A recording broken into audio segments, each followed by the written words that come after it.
Homiladorlikni 3-trimestri 25 haftalikdan 40 haftalikgacha bo'lgan davr ichida ayol uchun xavfli signallar haqida bo'ladi. Qachon siz zudlik bilan shifokorga murojaat qilishingiz kerak, qachon siz tez yordam mashinasini yordamga chaqirishingiz kerak bo'ladi, shu haqida suhbat qilamiz.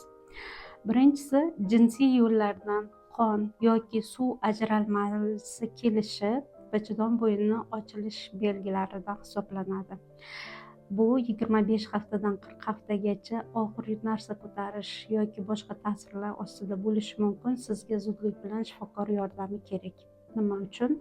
Ichingizda bola homila nobud bo'lib qolmasligi uchun, ko'p qon ketib qolib, qonsizlanib qolmasligingiz uchun. Bu hayot uchun xavfli. Ikkinchi narsa, homilani qimirlashini, sekinlashib qolganini sezish yoki umuman qimirlamay qolgan holatda siz homila qimirlamayapti deb uyingizda qolishingiz xavfli, chunki bu bolaga yo havo yetmayotganligidan yoki kindikchasiga, bo'yinchasiga o'ralib qolganligidan yoki bola nobud bo'lib qolganligidan bo'lishi mumkin.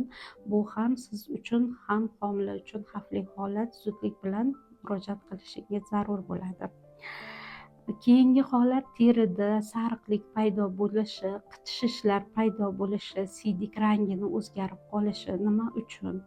Homiladorlik paytidagi gepatitni ketishi, jigarni qisilish alomatlari yoki o't qopidagi o'zgarishlar ham mochvina, kreatinin, bilirubinni oshib ketishi ayol kishini tutqanoq kasalligiga olib kelishi mumkin.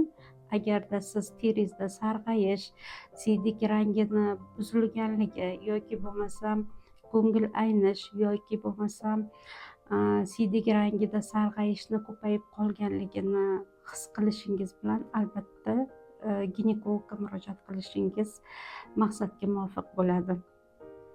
Keyingi holat shish. Uni qanday qilib aniqlasangiz bo'ladi?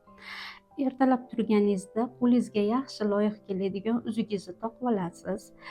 Kechqurunga borib uzukni yechishga harakat qilasiz. Ba'zida yashirin shish bo'ladi. Agar sizda shish bo'lsa, qon bosimi ko'tarilishiga olib keladi. Bu homiladorlik paytida yaxshi narsaga olib kelmaydi. Shuning uchun uy sharoitida buni aniqlash uchun uzuk probasidan foydalanamiz. Ertalab uzugingizni taqib olasiz. Kechqurun yotishdan oldin barmog'ingizga ertalabgidek bemalol kirib chiqyaptimi, yo'qmi? Agarda shish bo'lsa, siz uzugingizni yecholmay qolasiz. Bundan tashqari oyoq kiyimlaringiz qisib qoladi. Kiygan paypoqlaringizni, noskini, rezinkalarini joylari iz bo'lib qoladi.